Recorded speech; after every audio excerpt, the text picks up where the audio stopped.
Hello बच्चों, मैं निर्मल हिंदी तरंग में आप सभी का स्वागत करती हूँ। आइए बच्चों, आज हम पढ़ेंगे कक्षा 6 की पूरक पुस्तिका बाल राम कथा का 7वां पाठ, सोने का हिरण।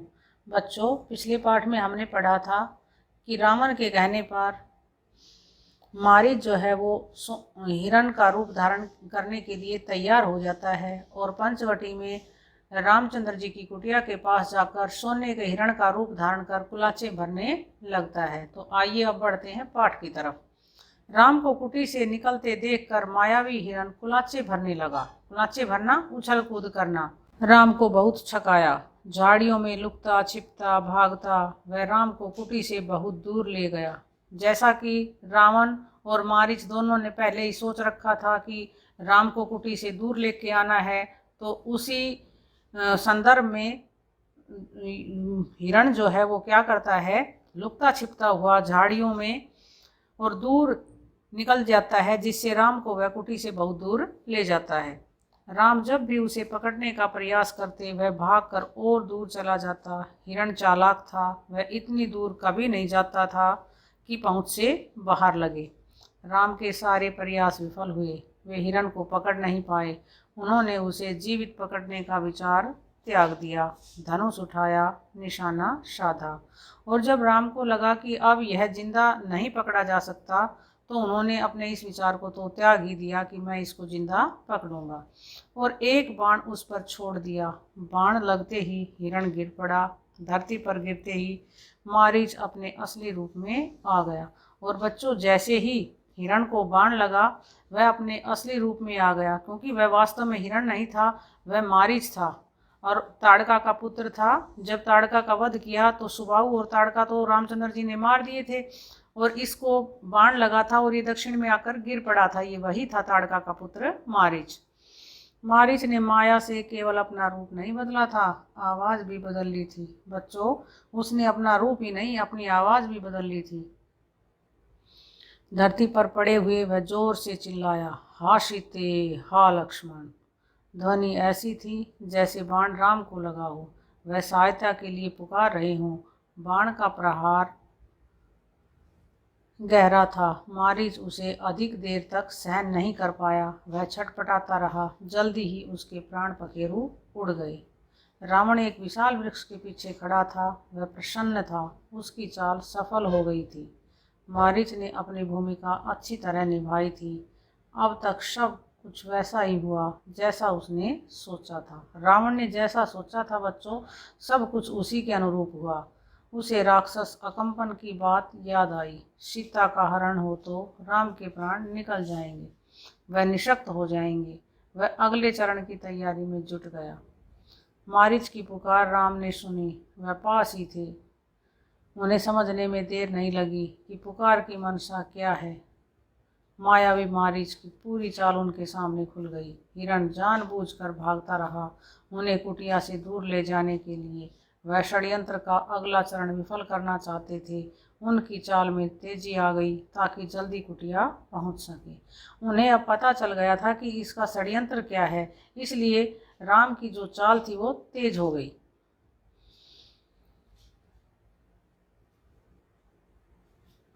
वह मायावी पुकार सीता और लक्ष्मण ने भी सुनी। लक्ष्मण उसका रहस्य तत्काल समझ गए। रहस्य का अर्थ होता है बच्चों राज।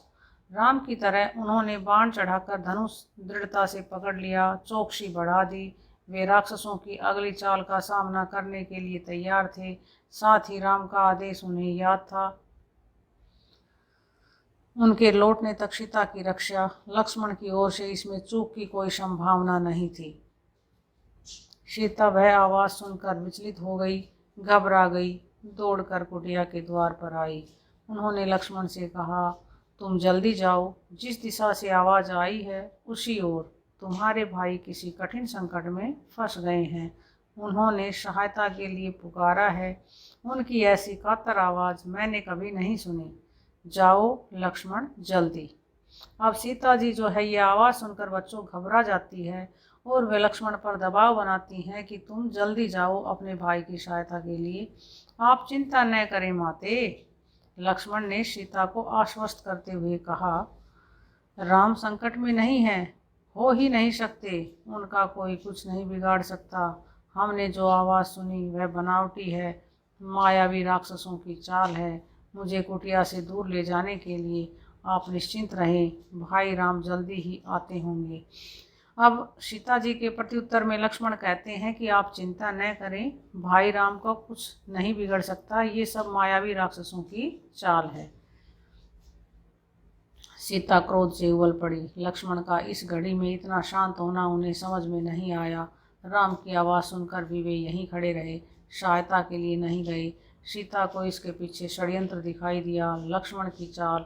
लगा कि लक्ष्मण राम का भला नहीं चाहते, उनके हितैषी नहीं हैं, चाहते हैं कि राम न रहें, मारे जाएं, ताकि राजपाट उन दोनों का हो जाए, उनके रास्ते का कांटा निकल जाए। और जब लक्ष्मण जी वहां जाने के लिए मना कर देते हैं तो बच्चों सीता के मन में उल्टी सीधी बातें आने लग जाती हैं और वे चाहती हैं कि लक्ष्मण जो है वो राम का भला नहीं चाहते, वो तो अयोध्या का राज्य प्राप्त करना चाहते हैं। तुम्हारा मन पवित्र नहीं है, कलुषित है, पाप है उसमें। मैं समझ सकती हूँ कि तुम अपने भाई की सहायता के लिए क्यों नहीं जा रहे हो। सीता ने यहाँ तक कह दिया कि कहीं वे भरत के गुप्तचर तो नहीं हैं। अब सीता जी इतनी विचलित हो गई, उनके विचार इतने बदल चुके थे लक्ष्मण के प्रति कि वो यहाँ तक कह देती हैं कि कहीं तुम भक्त के गुप्तचर तो नहीं हो। सीता की बातों से लक्ष्मण को गहरा आघात पहुँचा। आघात होता है बच्चों दुख, चोट। उनका हृदय छलनी हो गया, पर उन्होंने पलटकर उत्तर नहीं दिया, संयम बनाए रखा, सिर झुकाकर सब चुपचाप सुन लिया। वे सीता की पीड़ा समझ पा रहे थे, केवल इतना बोले, हे देवी, यह राक्षसों का छल है। खरदूषण के मारे जाने के बाद वे बौखला गए हैं, किसी तरह हमसे बदला लेना चाहते हैं। आप उनकी चाल में न आए, वे कुछ भी कर सकते हैं, मुझ पर विश्वास करें, राम को कुछ नहीं होगा। और बस इतना ही कहा कि आप चिंता न करें, ये सब राक्षसों की चाल है।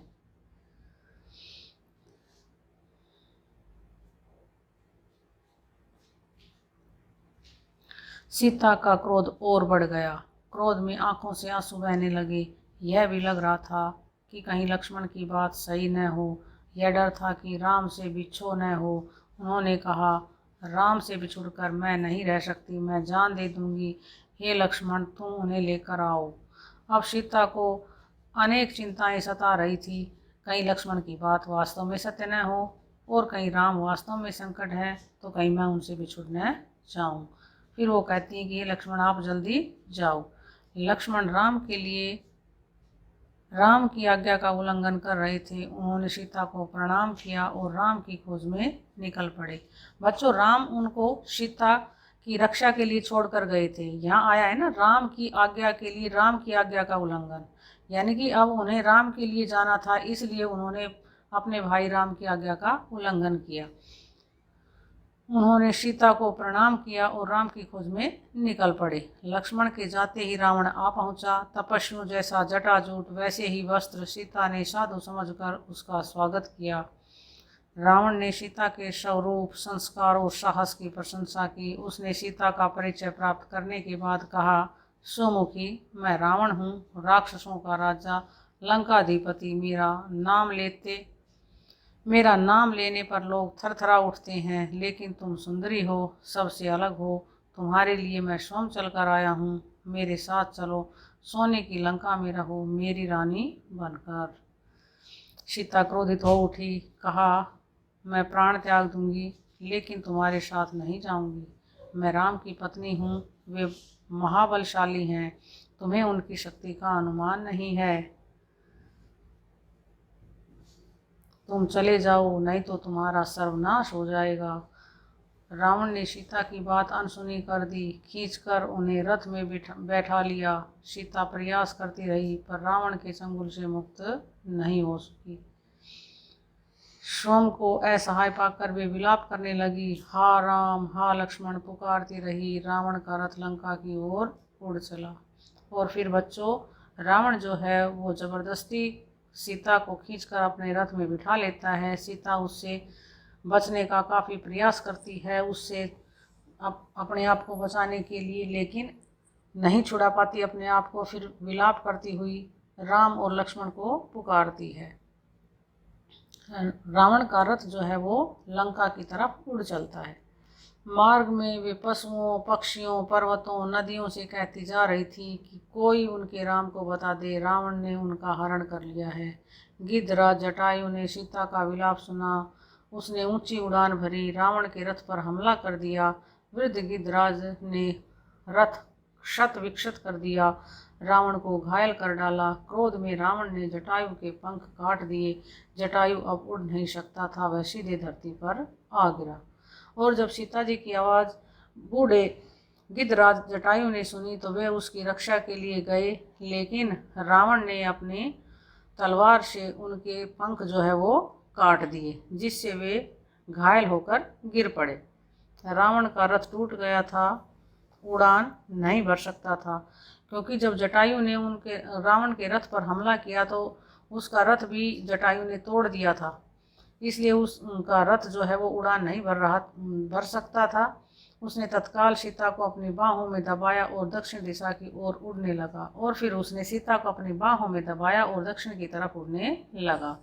सीता को लगा कि अब संभवतः कोई उनकी सहायता नहीं कर पाएगा, उनका बचाव केवल एक ही था, राम को किसी तरह। अब सीता समझ चुकी थी कि अब उनका कोई बचाव नहीं कर सकता। राम को किसी तरह समाचार मिल जाए। उन्होंने अपने आभूषण उतार कर फेंकना प्रारंभ कर दिया। अब उन्होंने एक युक्ति सोची कि किसी न किसी तरह राम को मेरे विषय में पता चल जाए, तो इसके लिए उन्होंने अपने आभूषणों को उतार कर फेंकना शुरू कर दिया। आभूषण वानरों ने उठा लिए। उन्हें आशा थी कि वानरों के पास ये आभूषण देखकर राम समझ जाएंगे, उन्हें पता चल जाएगा कि सीता किस मार्ग से गई है।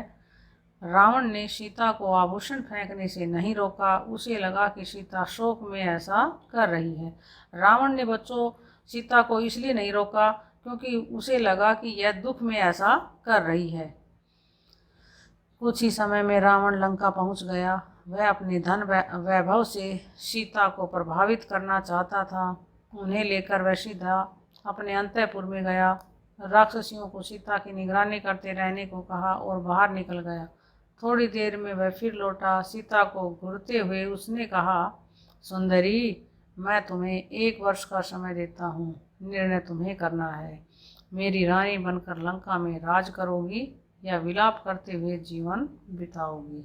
और फिर कहा कि मैं तुम्हें 1 वर्ष का समय देता हूँ, आप मेरी रानी बनकर लंका पर राज करोगी या इसी तरह विलाप करके अपना जीवन खत्म करोगी। सीता बार बार रावण को धिक्कारती रही, राम का गुणगान करती रही। रावण को क्रोध आ गया, तुम्हारा राम यहाँ कभी नहीं पहुँच सकता, तुम्हें कोई नहीं बचा सकता, तुम्हारी रक्षा केवल मैं कर सकता हूँ, मुझे स्वीकार करो और लंका में सुख से रहो।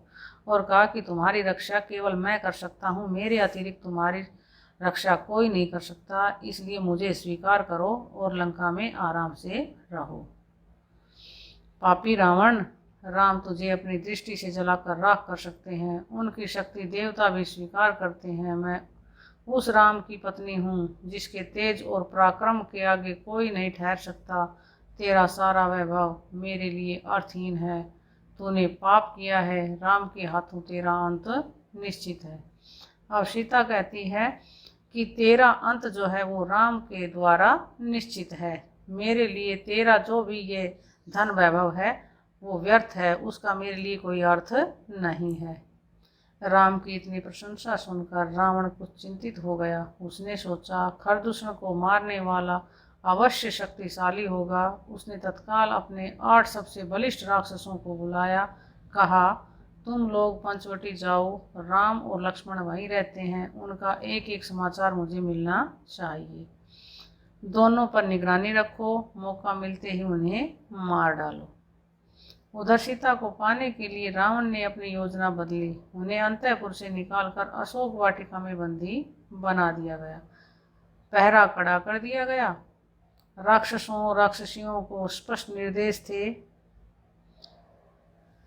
सीता को किसी तरह का शारीरिक कष्ट न हो, इसके मन को दुख पहुंचाओ, अपमानित करो, लेकिन सीता को कोई हाथ न लगाए। और कहा कि इसको शारीरिक रूप से कोई कष्ट ना हो, बस इसके मन को दुखी करो। रावण ने सब कुछ किया पर सीता का मन नहीं बदला। रावण ने बच्चों बहुत भरसक प्रयास किए, लेकिन सीता के ऊपर किसी प्रकार का कोई प्रभाव नहीं हुआ।